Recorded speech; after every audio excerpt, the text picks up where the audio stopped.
Stuck for something to do Saturday 21st? Join Red FM on air and online for the 2020 Jingle Bell Ball. We've got quite the selection of treats for you. Join me, Chris Kent, for the laugh. Hey, this is Cian from True Tides, and we're gonna jingle your bells. Followed by myself, Stevie G, live in the mix till midnight. Cork, you are invited to Red FM's official Kickstart to Christmas this Saturday from 7 on air and online. Ho, ho, ho. Oh.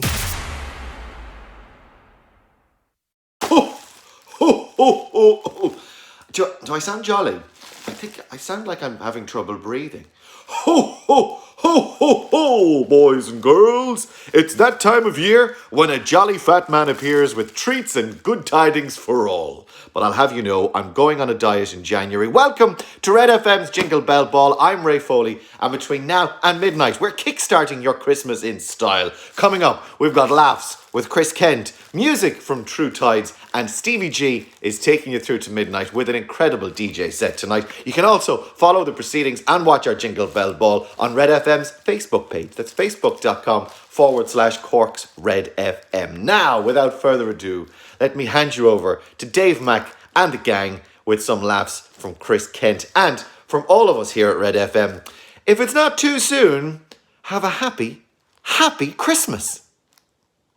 Thank you, Ray. Here we are at the Red FM Jingle Bell Ball 2020, slightly different, but as is the way with the year. Hello, Colm O'Sullivan, looking very Christmassy.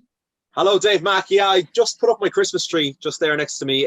Took a lot of effort all day today and hung a few stockings up and everything, so I'm proper in the Christmas spirit for this. I've been in your gaff before. You don't have a fireplace, so I built that today as well. Yeah.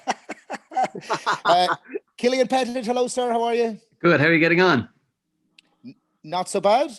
Thank you for being on the call. We're about to bring some laughs, hopefully, to the whole proceedings. Izzy Show Busy, Isabel Bartak-Healy, hello, how are you? Hello, good. How are you, Dave? Izzy, what are you looking forward to most about Christmas?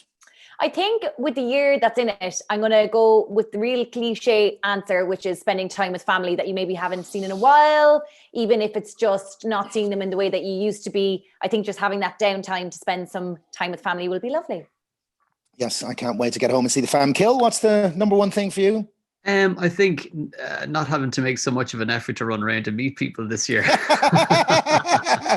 You're looking forward to the changed Christmas. Yeah, a bit more sedate, a bit more relaxed, but I think that's good. Yeah, it's still with family and everything, but yeah, maybe a little less hectic. That's very Reggie, ask Audrey, as per some of his recent videos. Colm, what's the thing for you? I know you're Mr. Christmas in Red FM. Yeah, as you can see, I'm looking forward to putting up my actual real Christmas tree. That's obviously a virtual one. So looking forward to putting up the real Christmas tree, and I'm looking forward to all the Christmas songs. I love the Christmas songs. Very good. Well, we're kicking off Christmas a little early this year, because if ever there was a year where we needed Christmas to start sooner, it's this year. It's also a year where we could do with some laughs. I'm looking forward to actually sitting back on the couch over Christmas and watching some comedians, but I'm glad to say that we have a comedian in the waiting room. Let's admit, Chris Kent. Woo! Hello. Hello. Chris Kent. Hello. How are you? How's it going? Great. Thanks for being part of the Red FM Jingle Bell Ball. Chris, Killian, Izzy, Colm, and obviously myself, Dave. Thank you. Hey, Chris. Hello, guys. How are you? Chris. Thanks for having me. No worries. Chris, you're back in Cork, we hear, after many Cork. years, making your way in the world today in the UK and going really well. I presume COVID has interrupted a few things and brought you home. Just a tad. Yeah, that's the way. I said I'd move back, things were going well. The comedy was taking off. I said, it's a great time now to move home. What could possibly go wrong? So here I am, doing a gig to 4 people in my computer. Here I am. And a lot of people listening on air and hopefully watching online as well. Absolutely. Yes. And happy Christmas to everybody. Yes. Wonderful time of the year. I love it. I'm very Christmassy. Everything about Christmas I love. I even love the weather, the cold weather. It's nice, The colder, the better, I believe. One Christmas, it was genuinely so cold, right? I accidentally kicked a dog shit through a car window. You ever done that? I have many. That's a true story. I have many fond memories of Christmas. I got engaged this Christmas as well. So Lovely time of year. Thank you very much. Yeah. I knew straight away when I met her that I said, I'm going to ask her to marry me. But I said, let's not be hasty, Chris, give it a decade.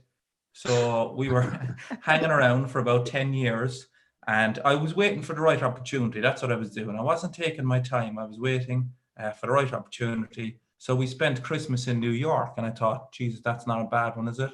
Christmas in New York, lovely and romantic. And I was going to pop the question. I was fairly nervous about it, even though I knew she'd say yes. And that's not me being arrogant, by the way. It's just that she did ask me a couple of times, when are you going to ask me to marry you? And, like that would have been a fairly cruel prank, like if she was just doing that so she could say no. So, the Americans get fierce excited about all this. Like, so I had a plan. I didn't want to do it in public. I said, I'll do it. Get the hotel room done up lovely, go out explore in New York, come back and ask her to marry me. So I had to meet a fella called Z Sean in the lobby. I was meeting him on the QT. He was a lovely man, cool out. I said, Z Sean, I'm going to ask her today to marry me. Could you do the room up lovely? And he's like, yeah, what do you want me to do? I said, can you put a few flowers in the room? He was like, done. All right. Chocolate covered strawberries? He was like, done. Brilliant. About champagne on ice? I'll sort you out. Done. No phasing him, He said, look, don't come back before 5. The room will be ready at 5. Off I go into New York with my then girlfriend. Roughly an hour later, at 3 o'clock, she said, I want to go back to the room. And I said, I don't. That's all I had. I had nothing else, just, I don't. And she's like, why not? I said, I don't know. And I started walking back towards a room I knew wasn't ready. So then I was kind of thinking, I'm going to have to stall her here. I can't say, we can't go back because I'm getting the room ready to propose. So the only thing that popped into my head was, it's Christmas and let's do the 12 pubs of Christmas right now, starting with this pub here. You know the 12 pubs of Christmas? Oh, yeah. Yeah. Oh, God, yeah. If you don't know, it's where you attempt to drink 12 pints in 12 consecutive pubs. And I couldn't drink 12 pints in a month, to be quite honest with you. And here I am now suggesting it in a 2-hour window before a proposal that I waited 10 years to make. So, but it worked, She was like, all right, let's do it. It worked a bit too well, because a couple of hours later, I was like, oh, God, we should get going. And she was like, no way, we're finishing this. And I was like, oh, shit. And eventually, I convinced her to come back to the room. But then she got distracted by the M&M store. Do you know the M&M store? Yeah. Yeah. Times Square, yeah. Oh, God, yeah. It's a horrible place, absolutely horrible. I hate it with a passion, It's a building full of M&Ms and there's a queue to get in and there's a far larger queue to get out. That's how terrible it is, right? But I'm in the M&M store and I'm actually losing my mind because now the panic is setting in about the proposal and I'm thinking to myself, oh my God, the room is probably oh God, the room is gone now. The magic is gone. The flowers are dead ages, The chocolate covered strawberries have probably melted all over my bed, making it look like someone just broke in and took a shit in my bed. That's not very romantic. The champagne ice is probably after melting and flooding the bathroom, and Z Sean is floating face down, bobbing around the bathroom. There's a dead man in my bathroom and a big shit in my bed, and now I have to ask her to marry me, and I'm panicking big time. And it's the M&M store that's doing this to me, right? Because I was like, I'm not going up another level because I know it's going to be M&Ms. So I'm basically having an argument like I'm 20 minutes away from asking her to spend the rest of her life with me. And genuinely, in that moment, I hate her. I genuinely, I'm like, oh God, I have to join a queue to get out of the M&M store, right? And she joined me sometime later and the atmosphere wasn't great. So I was thinking, oh God, what have I done here? Next thing we get back to the hotel, the atmosphere it's not great. We're in the lift on the way up to we're in the lift on the way up to the proposal room, and there's not a word being said now at this point, right? Just the sound of her violently crunching M&Ms. That's not nice in any elevator, and I gave her a dirty look, I shouldn't have, and I got caught. Because you can't, giving someone a dirty look in a lift full of mirrors, like, it's not a very good idea. So we got out of the room anyway. We got out into the room and it was absolutely beautiful. Like, Sean did a great job. My wife was delighted. My wife, there you go, spoiler alert. She said yes. She said yes, and I was absolutely delighted. And then she also said, "No, Chris, let's go back and finish the 12 Pubs of Christmas," which is the only part I regret, really, because it was a lovely evening. And I went and I finished them, and I'd never finished them before, but I have a vague recollection of the end of the night of seeing Sean in the lobby looking very worried, because he still thinks I have to ask the question. You know, he saw me 15 hours earlier or something like that. I'm not. I'm a bit worse for wear, like, you know. It's not as if he can check for a ring, because she's not too great herself. She's a bit out of her mind. She has her shoes on her hands for some reason. I'm there trying to get a pizza through a revolving door, like, you know, stuck inside the hotel. But we are married now, yeah, so that's great. And I know a lot. So very sadly, a lot of weddings couldn't happen, obviously, over COVID, which is a disaster, isn't it? Disaster. But there's definitely some people that are thinking, I dodged a bullet there. There has to be. There has to be some people that were like, oh, thank God for COVID. You know, I mean, statistically, like, if you go by divorce rates and all that, some people are like, oh God, thank God. Even some best men, I would say, that were probably dreading the dreaded best man speech. People hate public speaking. Even myself, for my own wedding speech, I felt the pressure. Like, you feel it, even though I'm a comedian, I'm used to performing. I was very nervous. Like, you know, doing the wedding speech, I think there was probably even more pressure, really, because I was a comedian and most of my family are way funnier than me. All her family are professionals and they're like, oh, let's see what this fella's at, like, you know. I was emotional. I didn't think I'd be emotional. I didn't expect any emotions. I was emotional the morning of my wedding. It was also the biggest gig I've ever played. My wedding was packed. It was absolutely sold out. So, you know, I started my speech and it went very well, actually. I'm not going to lie. It was one of the best. I'll call it a gig. It was one of the best gigs I've ever had.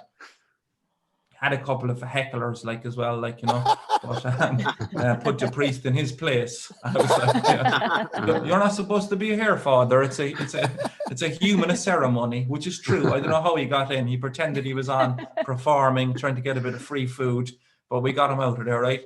But it feels good, like doing comedy, doing a speech. It felt like I brought everybody together. I sat down and my wife was even like, that was brilliant, Christopher. Because that's my real name, you know. Chris is just something the lads made up. So I was like, oh, thanks very much. And I whispered, I said, oh, you haven't seen the invoice I've sent you yet, you know. And she's like, what? I was like, I'm just joking. I sent you. She's like, what invoice have you? I'm like, no, it's just a joke. She's like, why would you send me an invoice? We just got married. I was like, yeah, that's the joke. Like, it doesn't matter. So then my wife stood up, right, and she took the microphone, and I didn't expect this to happen, you know. But she was like, oh, hello, everybody. I have a bit of a surprise now for Chris. I'm going to do an impromptu rap. And exactly, that's a bit cheeky, like, isn't it? I just had the best gig in my life there, and she's going to jump up and ruin it with a bit of rapping. And she's not a rapper, by the way. She's a primary school teacher. And I wouldn't go into her room, like, and, you know, after the bell goes, tell the kids to sit back down because I'd like to chance a bit of rapping or whatever.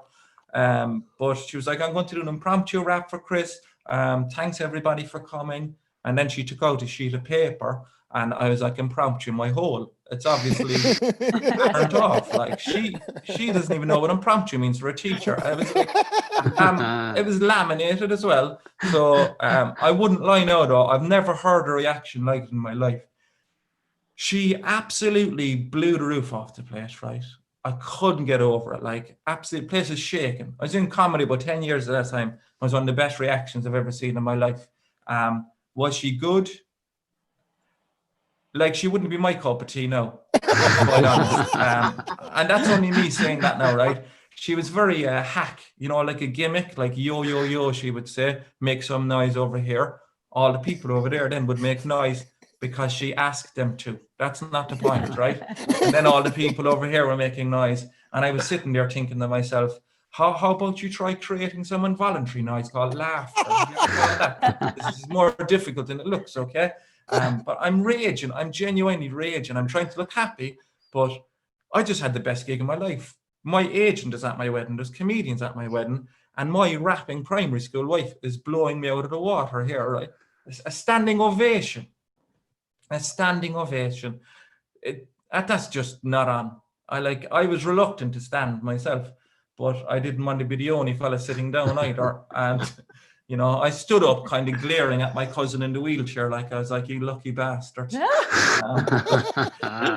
And my wife was looking at me and I laughed out of pure nervousness. I was like, ha ha ha. And she was like, oh, Chris thought that was very funny, but he hasn't seen the invoice I've sent him yet, right? Stole my joke just to wrap it all off, right? She looked at me like I had two heads and I told her the joke earlier. Now she's stealing the joke and what's mine became hers very quickly there, like, you know? I was raging, absolutely raging. And I didn't have time on the day, like, to get around to everybody and explain the situation. You know, I was busy with photographs and all that crap. So they say that the thank you cards are a waste of time. You know, the thank you cards you sent out a couple of weeks later, people say they're a waste of money, but not if you have something to get off your chest. There's enough room on the back here to explain the old joke that went on during the evening.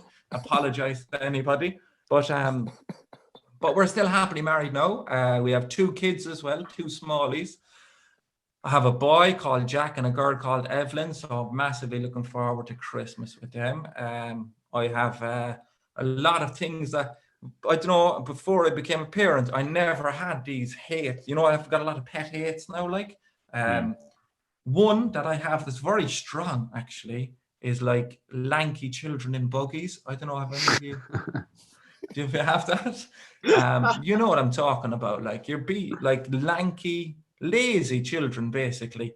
I'm always judging them. I'd be judging them. I'd be somewhere like Rhyme Time or Soft Play, and out of the corner of my eye, I'd see this one rolling in, and I'd be like, would you have a look at the size, this 11-year-old looking baby? Look at the size of that baby. I didn't even think you could get Paw Patrol tracksuits that size. And it's not the baby's fault, it's the mother, because she always treats him like he's the smallest baby in the world. And she's hugging him and, oh, hello, sweet pea. Oh, he's so lovely. And I'm like, Jesus Christ.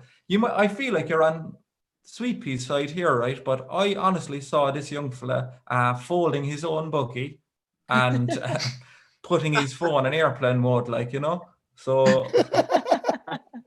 It's something I suppose I noticed as well is people feeling awkward about breastfeeding in public.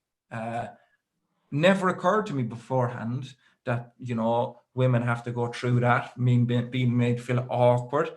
But I have a top tip for anybody that's listening that feels awkward about public breastfeeding. I have a very top tip, right? And never ever fails. If you're one of the, and it's mainly men, if you're one of those guys that feels a bit awkward if a woman is feeding her child, what I would do if I was you, right, is I would look away.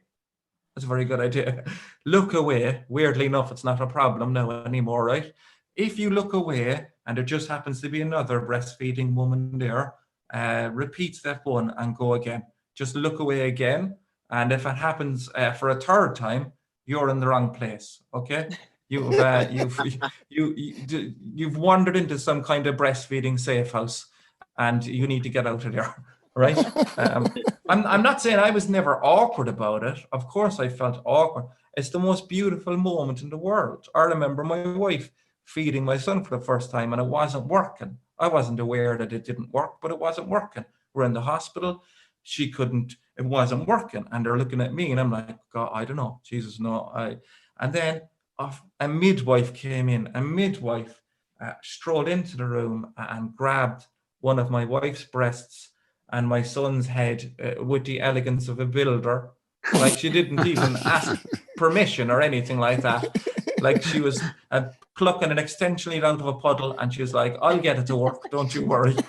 And it did. It was absolutely amazing, like, you know.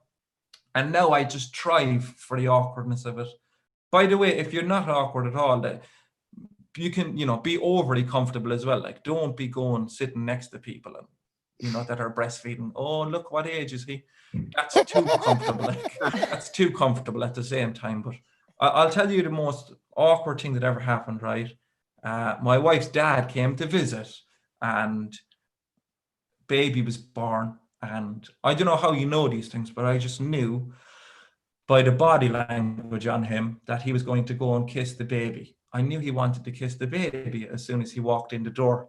And I also knew the baby is being fed by his daughter. So I could have stopped him. But I was bored out of my mind, So I just left him kiss the baby. Hello, and he went down, and he, fair play, like he must have noticed halfway, I'm about to kiss the baby here. And he just went all the way down and kissed the baby, and it was absolutely beautiful. But then he made a joke about it, and I regret letting him kiss the baby, because he came up and he was kind of all awkward about it, and he was like, leave some for me, you greedy little pup. That's what he said. Yeah, we haven't seen him since. So that's he doesn't even know he has a second grandchild, actually. I'm quite honest about it. But yeah, it is good to be back in Cork, though. I mainly moved back for babysitting, for my parents to babysit, helping out with a bit of childcare and stuff like that, because we're heading into our second, or coming out of whatever we're doing. I don't know, lockdown 1, lockdown 3, 2 kids. No, I can't do anything else. How do I entertain them anymore? When this is over, I want to do a little tour of Ireland with my wife, without the kids. I should stress that. I don't want the kids to be there.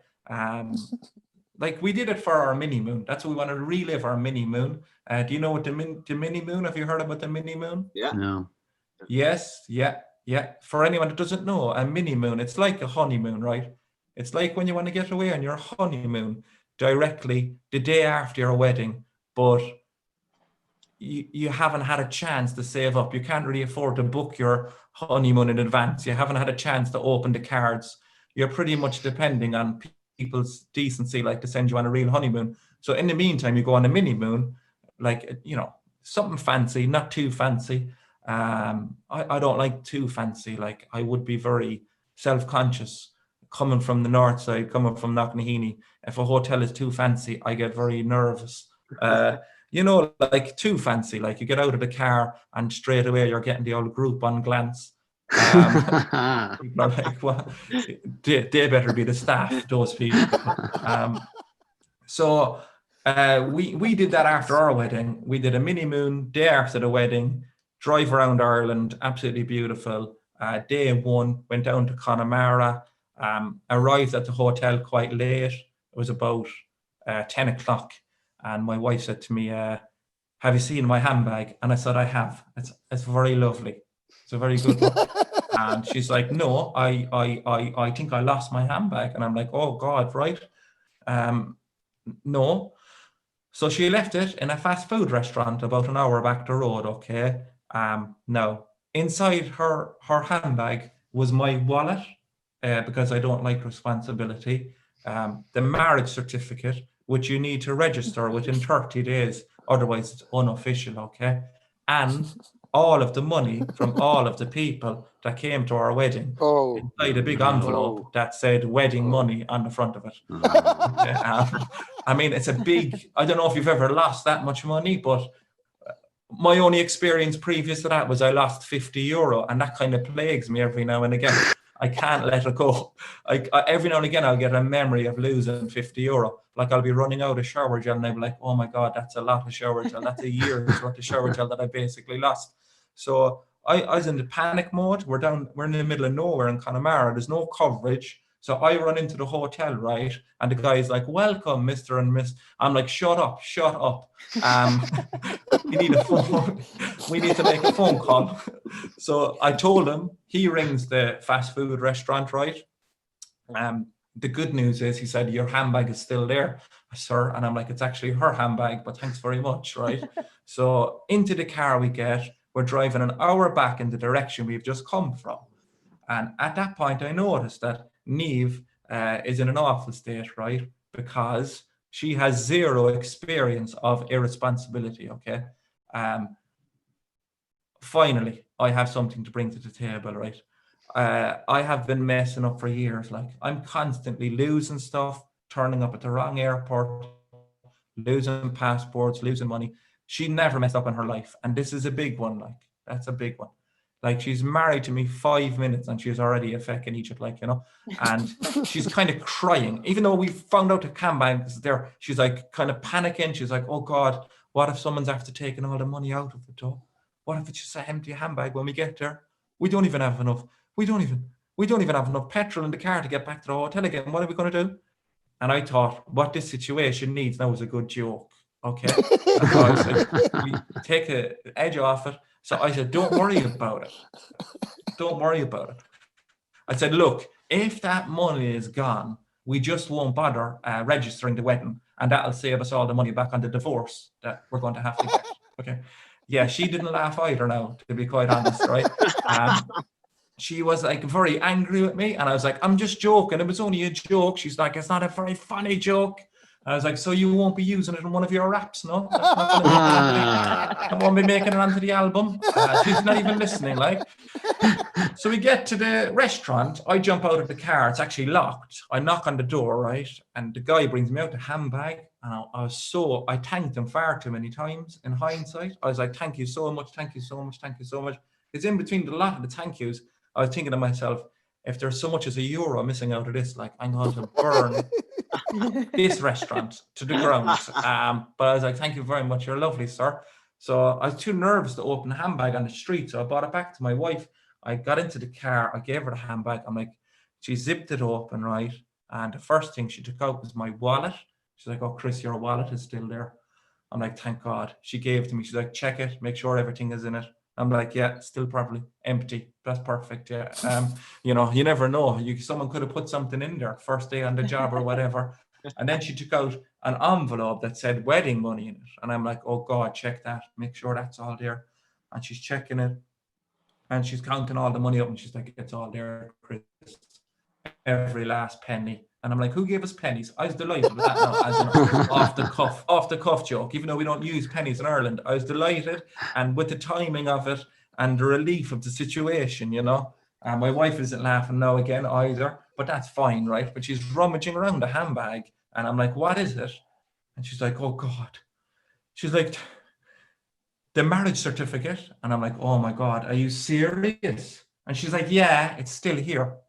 I was like, oh my God, you never learned. Yeah, she can't write any material at all. But that's it for me, guys. Thank you very much for listening to me. It's been a pleasure to do this in the cold spare room of my house. Well, thank you for doing it, Chris. Thank you so much. Thank you. Round of applause. Thank you, guys. And thanks for making me a part of the Jingle Bell Ball, and looking forward to the rest of it. It's going to be great crack. Thanks a million. We look forward to seeing you at your next sold out Everyman Theatre show. Oh, I hope so. Street. I hope so. I'd love to have you all along. Hopefully we've earned some like freebies at the front row or something. Absolutely. Yeah. Guest list, no problem. Brilliant. Well, thank you, Chris Kent. Izzy, Colm, Killian, like myself, you'll be staying on to hear the live music from True Tides to follow, and then Stevie G in the mix until midnight on Red FM's Jingle Bell Ball 2020. A kickstart to Christmas that we all need. So happy Christmas, everyone. Thanks so much, guys. Over to True Tides. Happy Christmas to everybody at Red FM. We are True Tides, and we're delighted to be playing the Red FM Jingle Bell Ball this year. We know it's a little different, it's all online, but let's treat it like a gig, have some fun and bop around the house. So if ever there was a year we wanted Christmas to come early, it's this year. So we're delighted to kickstart it here on Red FM. This is our first song called Break the Silence.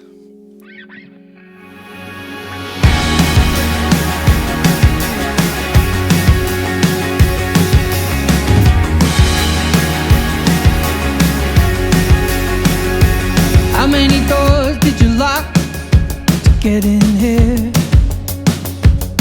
How many places did you run away from out of fear? She said you're hiding away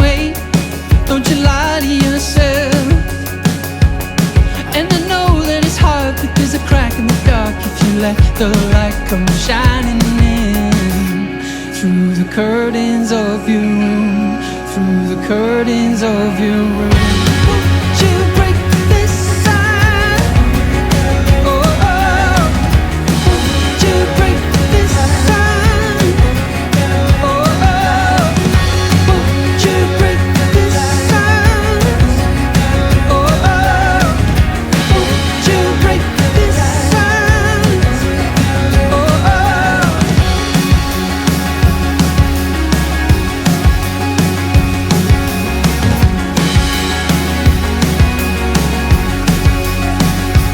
Come on and hold my hand if you're looking for love. She said, how many times do I have to say that enough is enough? You know time is a riptide, it pulls us. But I know if we hold on, it's never gonna tear us apart. So let the light come in through the curtains of your room, through the curtains of your room. Won't you break this silence? Oh, oh. Won't you break this silence? Oh, oh. Won't you break this silence? Oh, oh. Won't you break this silence? Oh, oh. Oh, you gotta let the light in. Oh, you gotta let the light in. Oh, you gotta let the light in. Oh, you gotta let the light in. Oh, you gotta let the light in. Oh, you gotta let the light in. Oh, you gotta let the light in. Oh, you gotta let the light in. Won't you break this silence? Break this silence. You break this silence. Oh, oh. Won't you break this silence? Break this silence. You break this silence. Oh, oh. Everything is screaming inside your head. Tearing up the sheets inside your bed. But in the words you left unsaid, just say something. Break this silence. All right. I lost my Santa Claus on that one. Listen, worse things have happened. We are so happy to be here playing for you guys. We hope you're having fun. Make sure you're dancing around the place now. Maybe get yourself a little drink. Let's treat this like a gig and have some fun. My name is Cian. That's my brother Connor on drums, and I got my brother Owen on guitar as well. We're all separated here, but yeah, we're delighted to be playing for you guys. So this next one was one of our earlier singles, and thanks to Red FM for playing it so much. It's called Automatic. Yeah. Here we go.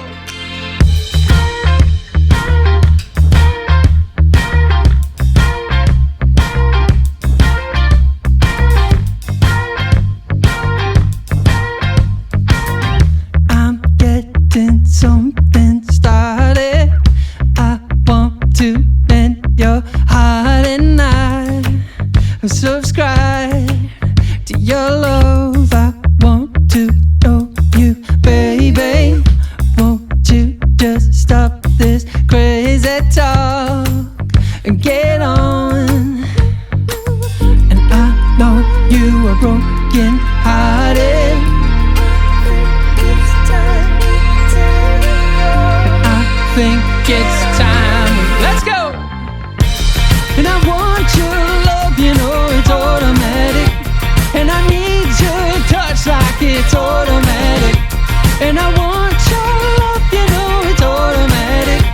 And I need your touch like it's automatic.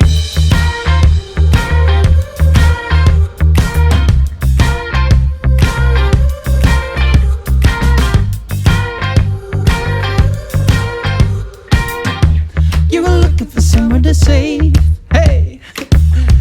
But the mirror was broken from day one. I wanna silence the fears in your head. And I know you've been haunted lately.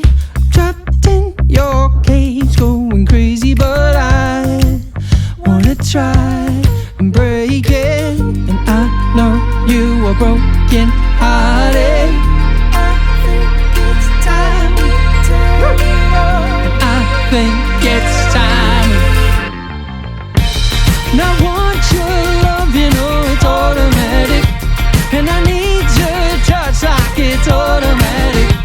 And I want your love, you know it's automatic. And I need to touch like it's automatic.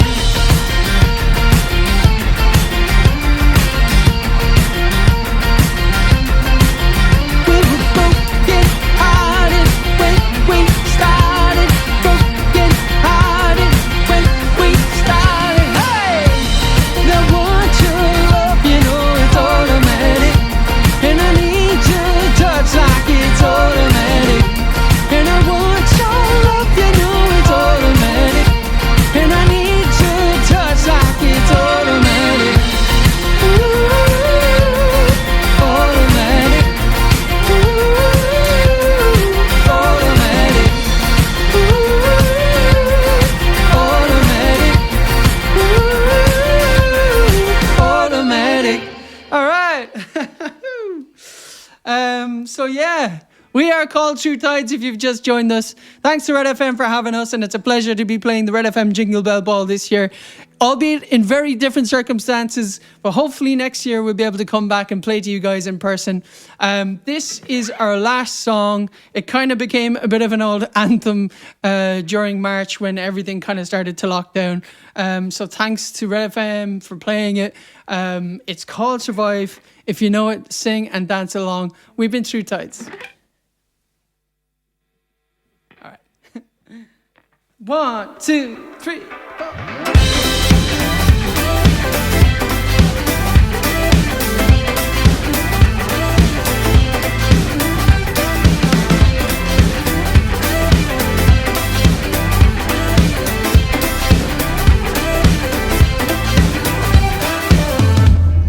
Open up the door, step into the storm. Maybe you were born there for something more. Baby, you could stay, drifting through your day. Take the easy way, don't let it fade. Cause living a life with and heartache can make a smile you cannot fade. Everyone feels the dissonance in your eyes. Nobody's got to pull the punches. This is the fight you have to take. Baby, it's a hard way. So get up, do all your fears and get up, do all your nights. Get up through your darkest moments. You will survive. Do all your fears and get up, do all your nights. Get up through your darkest moments. You will survive. You say if it kills you, what's the point in stronger? Maybe we could stay here just a little longer.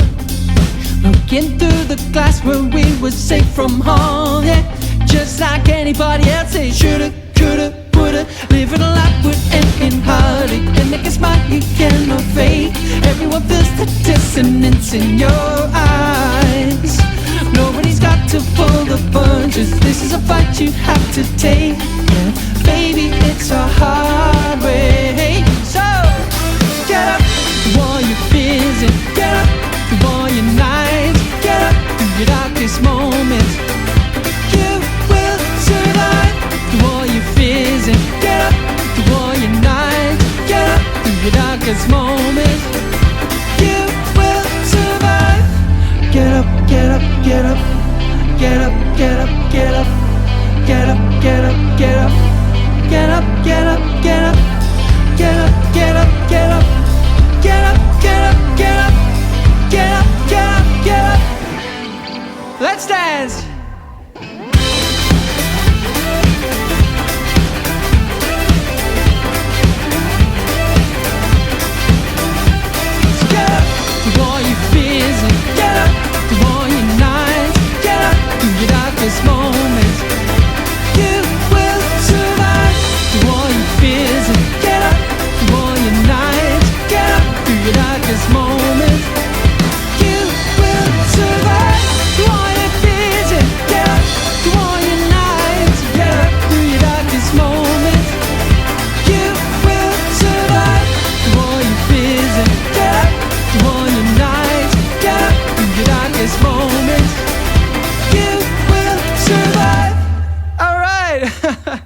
We've been True Tides. If you like what you saw, check us out on TrueTidesBand.com, and we're all over social media, all that sort of stuff. Thanks to Red FM. Over to Stevie G now, back in Red FM. Merry Christmas, everyone. Happy Christmas. Big thanks to the guys, True Ties and Chris Kent. I'm going to be taking it home for the rest of the night. Stevie G here in the mix till midnight, extended edition. Here's the link.